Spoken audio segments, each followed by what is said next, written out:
that time of year again. Ah, December. The festive time of the year that many people love, myself included. At least when the cold and the seasonal depression aren't kicking my ass. It's a time of tradition for many people, not only for the long-standing cultural ideas behind all the holidays, Christmas, Hanukkah, Kwanzaa, Science-mas, but also for nerds to gravitate towards the stuff they like to pretend that it's somehow Christmas-themed. Gundam 0080 War in the Pocket is the best Christmas movie, don't fight me on this, just die. Another more contemporary tradition you see in a lot of video games is seasonal updates. The practice of making your game more merry almost certainly predates the idea of games even getting updates the way they do today. But nowadays, especially as games have moved on to being more of a service, for better and for worse, we've seen a lot more games do Christmas updates. I could take the chance to make a cynical joke about how games take the chance of the holidays just to make you buy a really ugly looking Christmas cosmetic, but let's be real, the holidays are already pretty greedy and corporate as is. But I don't want to be a Grinch. I want to talk positively, and instead, I want to look at one of my favorite updates of the season. One of my favorite annual updates that any game has ever gotten. Team Fortress 2's Smissmas updates. Now in recent years, Smissmas has just become one of the 3 seasons that TF2 gets its kind of regular content updates. And I know the quality and even quantity within these updates is kind of controversial now. Even I agree a bit of that. There was once a time where, like its sister update, Scream Fortress, these updates were staples that people were so excited for. They weren't always the biggest of content updates, a lot weren't even major updates, but they always packed a nice mix of content that befit the season and add some general additions to the game. Hell, I'll be honest, I still enjoy playing during the new Smissmas updates. Not always to say they're the best updates, but it gives me a good excuse to play even when the Scream Fortress does. And some of the new stuff is pretty cool. I finally got to play the Krampus map just earlier, and I see what the hype is about. Pretty great map. Though I think it was a little tougher to enjoy the actual map when I heard my friend thirsting for Krampus' voice so much. But then again, my lawyers tell me to not elaborate any further. And if all else fails, I could just hop on for one game of Wupfield, just to feel alive. Because sometimes, the only way you can really feel alive is just to know just how bad it can get. Like, an entire map of sniper sightlines bad. That is to say, while Modern Smiths is fun for me, it's mostly just a time to hop on the game and de-rust like how Scream Fortress is for me. Get my gay little gifts from my gay little stocking. But not much more than that. But way back in the days with the prime TF2 updates from Valve themselves, Smissmas really was a special time for me. No matter what it brought, it was just always something to look forward to. One Smissmas update holds a real special place in my heart though. Not even for what came out during it, but for when it came out. My first ever major update I got to see playing TF2, oh, is this the part where I can flash my Merc badge and show I'm a wheel OG, was the 2012 Smissmas update, also known as the Mecha Engine update. The update pulled double duty, both as the Smiths event for the year, but also as the first real content addition to Man vs. Machine, after its launch earlier that year in August. Considering the time of year, the fact that we're due our first MVM update over in a decade, and me just wanting to go down memory lane, what better time to look back on one of my favorite updates for the entirety of TF2.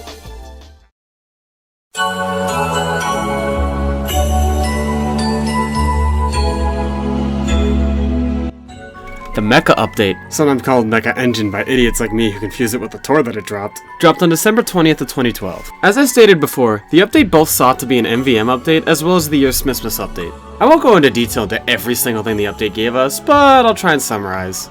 In short, it gave us the always expected cosmetics that every update has, alongside a collaboration with Adult Swim, festive weapons, 3 new weapons, and the new Man vs. Machine map Big Rock, which featured 3 missions on a new tour, which also included the new engineer robot. As the mecha in the title might suggest to you, the engineer bot was kind of the star of this update. Yeah, that's right, we didn't have an engineer robot with MVM at launch. Isn't that kind of weird? I'll talk more about that later. But this update sought to celebrate the release of the new engineer robot, which included the new Mark II bot killers, which used the freshly added engineer bots as their decoration. Overall, it wasn't a huge update, but it was a nice sprinkling on both sides of PvP and PvE. Let's start with the items. Festive weapons have always been a staple of Smissmas. I know not a lot of people love them, but I'm a pretty big fan of most. Mecha Engine's around the point when I think that Festus really got to be more flashy and unique, and a lot of people like me really loved them. Unlike a lot of the early Festives, these ones didn't just stop at slapping some lights on the weapon. These ones had some real thought and unique traits put into the design. From subtle to overt, I think they all made the lineup really exceptional for this year. Some special praise has gotta go to the Huntsman, which featured present tags on each arrow, one of the funniest details I think any festive has ever had. The sandwich is a nice gift wrap look, which I can't imagine actually tastes good, but looks pretty. And the really sleek design of the festive ambassador. This might be one of the most simple and tasteful festives that's ever been released, taking an already sleek weapon and just going that little extra mile with it, giving it a nice black steel finish with a new engraving, and using the single light just like a laser sight. It's awesome. I'm not a spy player, but this is the heyday of ambassador spies, and I can imagine they were feasting during this time. Every class got at least one festive this year, and they were all pretty solid.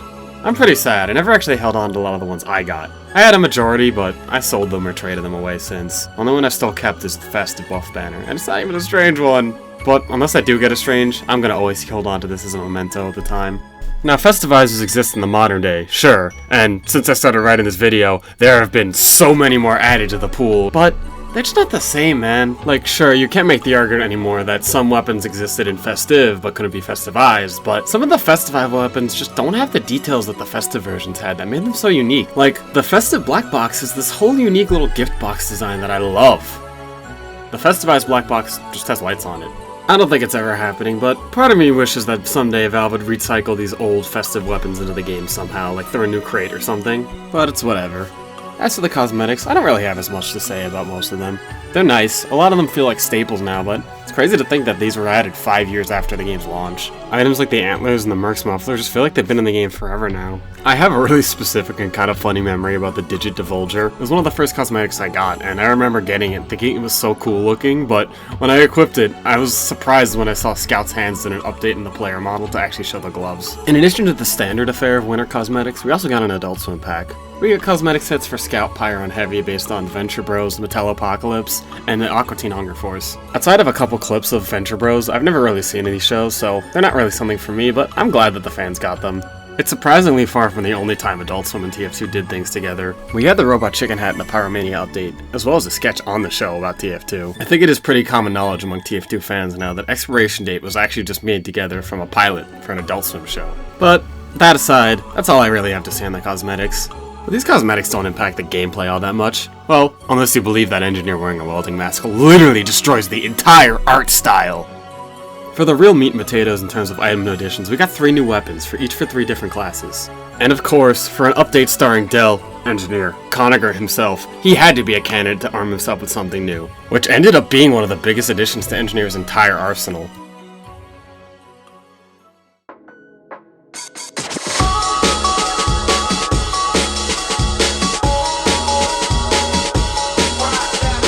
Enter the Rescue Ranger, a weapon that I even see some people treat basically like a stock option nowadays. Which, that's a mindset I have some issues with, but it's certainly a strong option. It replaces your default shotgun, and it fires projectile bolts that can heal buildings from a distance, but they deal significantly less damage.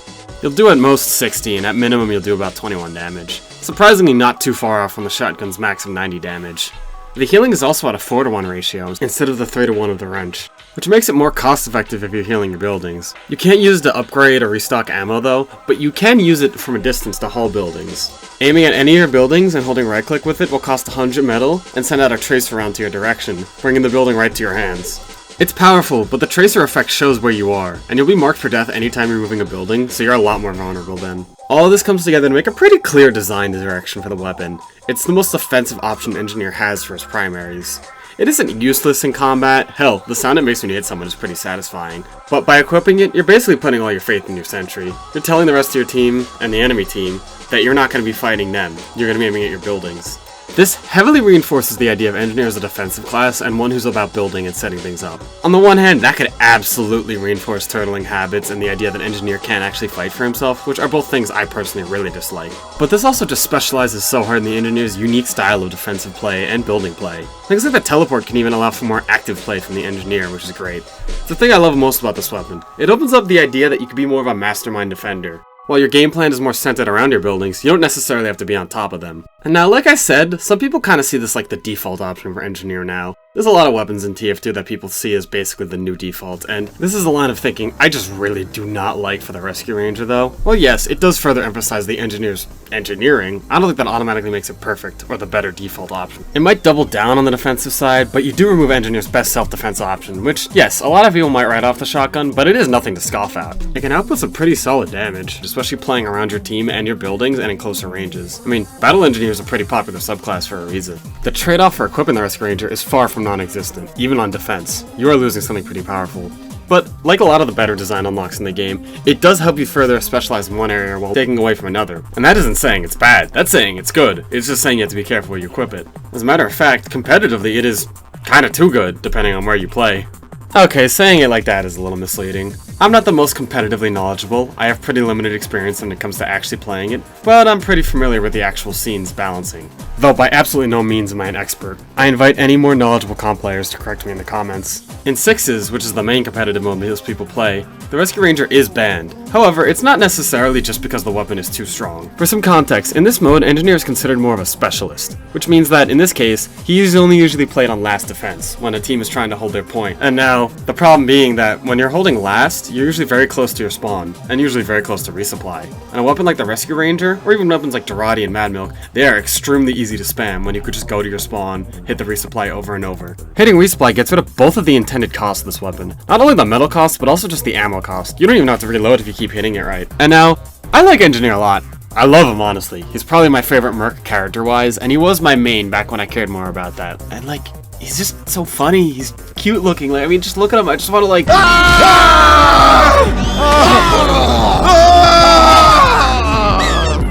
But god, he can be really annoying to fight sometimes. His purpose is to slow the game down, and that makes him already pretty unpopular in a lot of competitive modes. I think there is a bit of contention as if Rescue Ranger could be unbanned, if not for the spawn room problem. I'm not sure where I'd land on that, but the way he can reinforce these already really unfun spawn room holds definitely makes it warranted for a ban in my opinion. On the flip side though, you have Highlander, which is the mode where both teams run one of every class. Thus, Engineer is very common here, and Rescue Ranger is actually unbanned here. As you'd expect, it's pretty much the staple for playing defensive. On payload, the Sentry is a really important backbone of the defending team, so you basically have to run the Rescue Ranger, with the exception of some maps where it's close enough that a shotgun's useful. On offense, asymmetrical modes, and even some of the control point maps, Engineer gets away with running a shotgun, but it's a pretty important addition to your arsenal when you're playing defensive here. And that little bit I can say from experience. Oh my god, it sounded like too much words there. But that last bit summarizes the Rescue Ranger pretty well. When you're playing defensive or around your Sentry, it's pretty useful.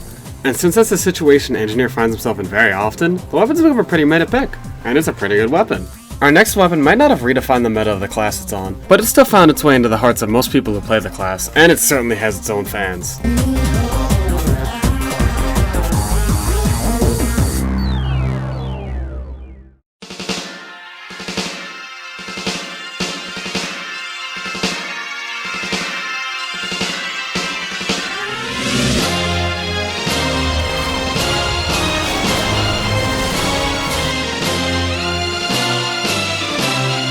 Loose Cannon. What is there to say? A lot, really. The name is quite accurate. I think as a weapon, it's probably one of the best examples of TF2's ability to just put something out there that's so weird and unique, but it's also just a blast to play with. It isn't the absolute most effective weapon, but I also don't want to undersell the fact that it can be quite strong. It's in a weird area. You can almost kind of see it like a joke weapon, but it's not like it's bad. It's good. But it's also just so weird and silly in a lot of ways that it feels weird calling it a completely serious weapon. To the most seasoned of serious players though, it's pretty hard to argue that it actually does any better than its competition. It's a grenade launcher for the Demo Man, that instead of shooting out grenades, it shoots out cannonballs. They come out in a straight line with a short fuse that's based on how long you hold the fire button. These cannonballs operate quite differently from grenades, but the main thing you want to know about them is that they're much shorter range and they prioritize hitting them accurately, even more than grenades do. The balls knock enemies back when they hit them instead of exploding directly on impact. But if you're able to time it so that the bomb explodes when it hits an enemy, or a short period afterwards, you receive a double donk, which not only gives you one of the best sounds of the entire game, but it results in mini crit with no fall-offs, which is a pretty strong hit, enough to one-tap a lot of light classes. It's so satisfying, and it's undeniably pretty strong, but the problem arises when you remember that you're talking about Demo Man, who, in terms of damage, he's arguably, actually not even arguably, he is the best class in the game. When you're talking about just raw damage output, especially splash damage, your default grenade launcher pills already just do 100 damage on a direct hit. And those are hard too, granted, but relative to a double donk, it's something that's a lot easier to learn. At least consistently, I'd say. And in the time it could take you to get a double donk off, you could potentially just get 2 pills in a row and do 200 damage, which is more than a double donk would do. So the idea is essentially this. Do you trade off a little more time for a shot that'll do a little more damage than a first pipe would, but not as much as 2 pipes? For players who prioritize effectivity, yeah, they usually go for stock. But that makes it sound like it's bad. It's certainly not. It isn't a weak weapon on its own. Far from it. It's just weak relative to one of the best weapons in the entire game. It's kind of like the other sticky bomb launchers, where both of those are really good, but a lot of people have a hard time picking them up because you're stacking it against what's just basically the best weapon in the entire game. The loose cannon might not be able to make the strongest case just to fight its peers for the spot of the best primary ever, but it comfortably sits on the side, not only having its own use cases, but also just being really fun to use in general. There's its own little niches about it, like how it struggles against buildings, but it does really good for crowd control thanks to the knockback, and the high likelihood of getting at least 1 double donk in a crowd. I find that with its unique firing method, it doesn't really pair as well with stickies as the stock normally does. For me, I think that means it's a much better weapon when you play Hybrid Knight. In addition to the resistances you get from the shield, you already kinda want to play at a closer range if you have a sword, and the shields can specifically help you close that gap. So I think it's a pretty fun playstyle. I also just find something charming about the weapon having both knockback to it and the potential for one-shots, but you don't really hear people complain about it because I think most people respect the skill that goes in it. And while on the topic of skill, I'm sure you can gather from what I've said that it's not exactly a competitive staple. Demoman's practically the most important class in competitive outside of Medic. It isn't banned, and again it's not entirely useless, but the grenade launcher is so reliable and consistent, the unpredictability just isn't worth it. Some might scoff at the weapon, but like I said before, it does have its use cases. The knockback makes it pretty good for holding last. A particular case I've seen in my own 2 eyes is using it for steal last, because it's a very tight area with the potential for environmental kills. Stock could do you just fine in the same situation, but there's a lot of reason that you might want to run this cannon. It can be a curveball strategy, and you can capitalize on a lot in that kind of situation. I wouldn't be too surprised if where it sits competitively is about where it stays, but I also wouldn't be too shocked if it's like the Beggar's Bazooka, where one particularly good player can really just play around the strengths of it and really shake up the meta, even if only a little bit. I think the Beggar's comparison is actually quite apt. If you're some kind of crazy savant with the weapon, you could probably make it work way better than stock would ever do for you. But even if you're not, it's something you could pack for fun, even if you don't care so much for pure efficiency. And I think that's just a good weapon design. Now, unfortunately, the next weapon is something I don't think is a good weapon design, and I don't think is very good at enabling fun in this game.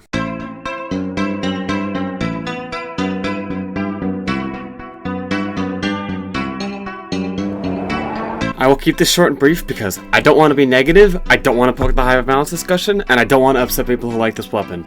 But I do not like the Vaccinator. I already don't play a lot of medics, so I don't really expect any B-roll of me using the weapon.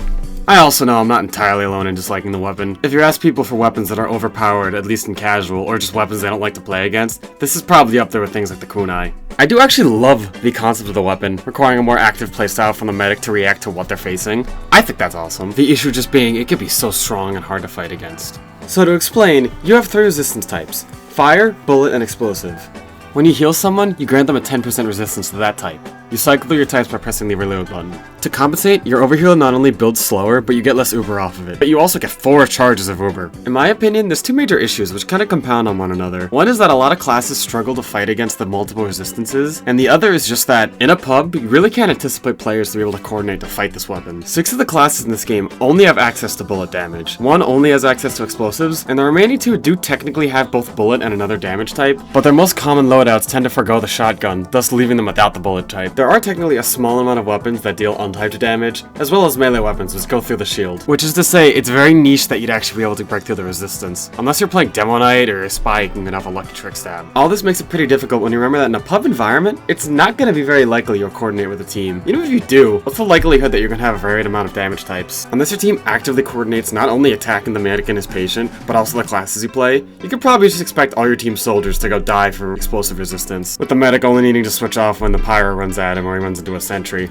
But hey, let's say you actually do coordinate your team to all team up against the medic and make him stay on his toes to change damage type. Well then, you really better hope he doesn't have uber. With a charge, you up the resistance from 10% to 75% with full crit immunity. That's already pretty crazy. But remember what I said that you can hold 4 uber charges? Yeah, every 25% counts as a separate charge. So a medic with 3 charges can activate uber on his patient 3 times to give him 75 resistance to basically every damage type in the game. Alternatively, a medic can use 1 or 2 charges to spread a bubble of 1 damage type that's the most threatening to a bunch of teammates. It's kinda crazy. I won't go as far as to say it's overpowered, just because I don't want to make claims like that, and let's be honest, medic is just kind of a very over-centralizing class in the game overall, and in pubs, you just basically win with a medic, so you could even say a base medic is overpowered. But Vaccinator just really compounds a lot of those strengths medic has in casual that I just don't like. It's maybe the most shining beacon of how just one really good player, or a bunch of competent people coordinating, could just win a pub, no matter how good the rest of the team is. No shocker, it's banned in 6s. Not only is Uber make or break in these modes, so being able to have 4 charges of it that come pretty fast is already crazy enough, but Pyro is so rarely played that you're just gonna really only have to worry about bullet and explosive resistance. And no, Vaccinator was allowed, it wouldn't just suddenly make Pyro viable. That's not how balancing works, guys. Though, it is actually unbanned in Highlander, but that's for a couple reasons. Every class has to be ran full time, so you have to consider every damage type, but honestly, Highlander is a lot closer, just a more coordinated pub. So a lot of the weaknesses I was saying earlier about how Vaccinator can be stopped with a coordinated team, those apply there. Take that, on top of the fact that Medic always has to watch out for spies and snipers and, well, anyone on the other team who feels opportunistic. It's no surprise hard countering 1 or 2 damage types is not as much worth as it is just to have consistently good overheal and the strongest Ubers in the game. So yeah, I don't like it. But hey, at least in MVM it's kinda neat. Since Uber speeds up revive rate, you can basically use each charge as a free revive button. If you are using Medic though, you're still probably better off using Kritzkrieg or Stock. Oh, hey, speaking of MVM...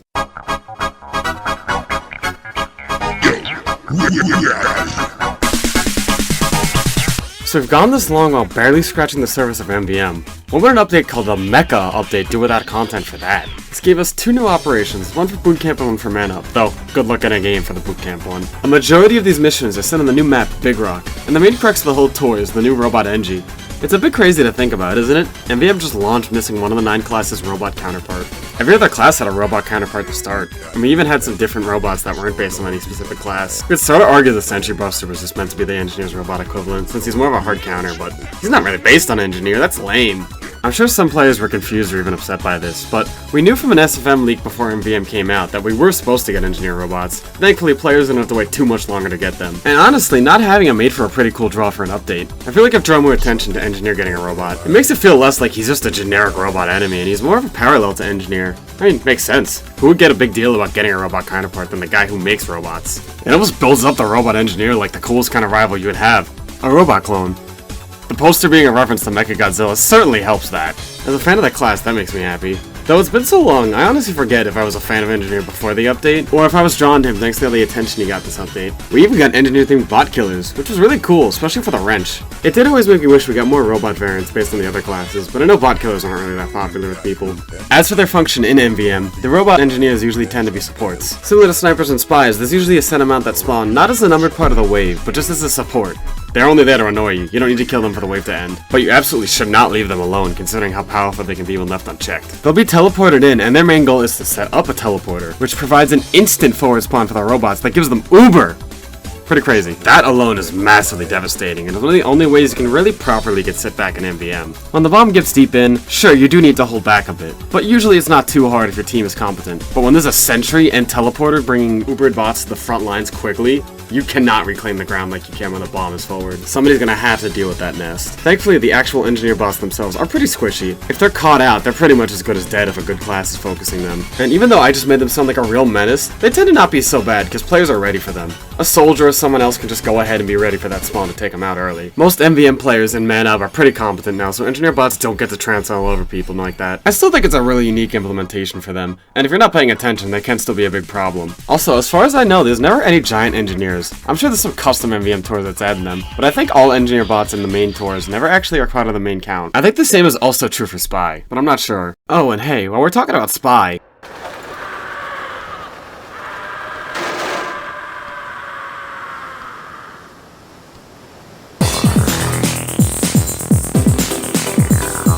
yeah, that could just like happen for no reason. I don't know why, but it's one of the funniest fucking Easter eggs in the entire game to me. Normally the minecarts run without a screaming spy in them though. Welcome to Big Rock, our new MVM map for the update.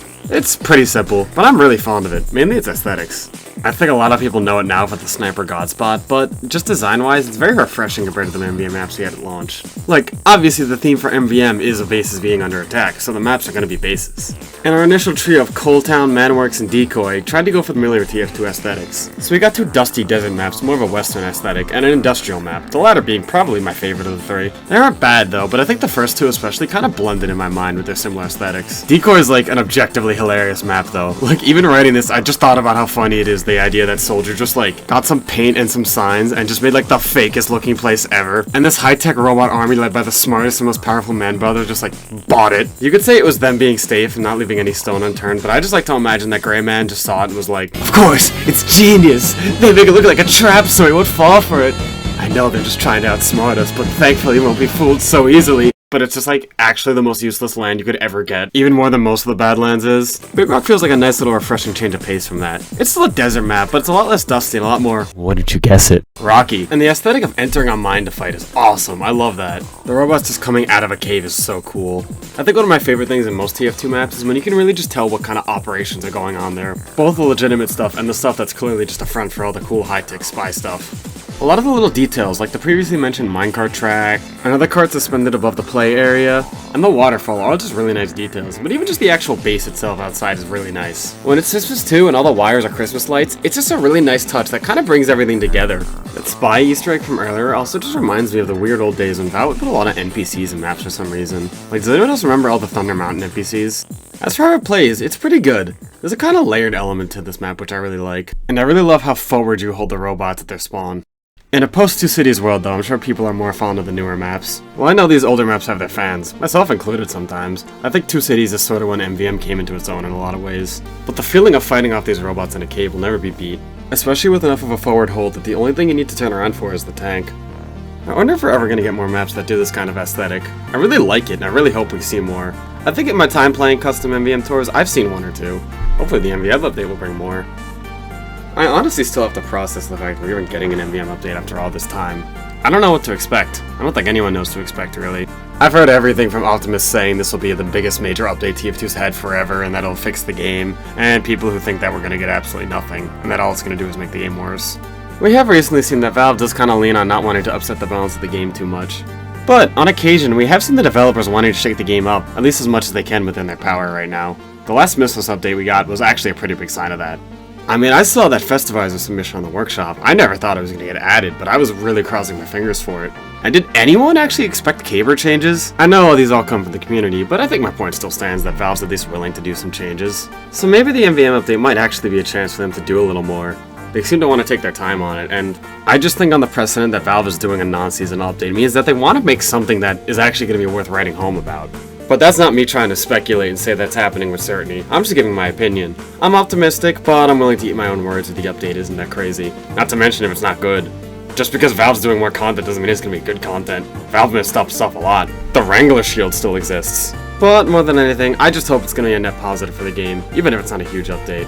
I've got a lot of fond memories of riding the update hype train. I know everyone has their own issues with updates, and I know they're not perfect, but I think through most of them, I've always found something to enjoy, even when they come with some questionable balance decisions or not the best additions. I think Gunmetal is one of the first updates I can remember people being a little more negative about, and while I understood the concerns about the CSGO parallels, and I have some issues with Warpaints even as they are now, I still can't bring myself to dislike the update. I can absolutely go back and nitpick some of our previous Screen Fortresses and Smissmases and Summers and say how some maps aren't so great and some cosmetics are not that great, and yes, I will concede some are pretty questionable from an artistic standpoint, or do have questionable impacts on the game's design, mainly with readability when it comes to paint.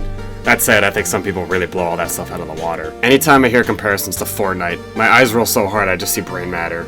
All those people who use that as a buzzword for just not having a consistent art style really just have to look at any Call of Duty game released in the last 10 years with all their crossovers and see what actual disregard for an art style looks like. And that's not to be a blanket defense of every single update TF2's gotten. Just because a game is getting new content doesn't always mean it's good. I can see why people have issues with certain updates. I used to have issues with Invasion back when my hype for that was sky high, and I think I agree with the consensus about something like Meet Your Match not being a perfect update. But through it all, TF2 is still going. There's still people playing this game even today, loving it all the same, even in the times when the game can be tough to love. Some people even love the game so much that 18 years after it's out, they still run tournaments, they still host events. Some people even do 72-hour jams where people are encouraged to make content about how much they love the game. And they're hosted for charity too. Ain't that sweet?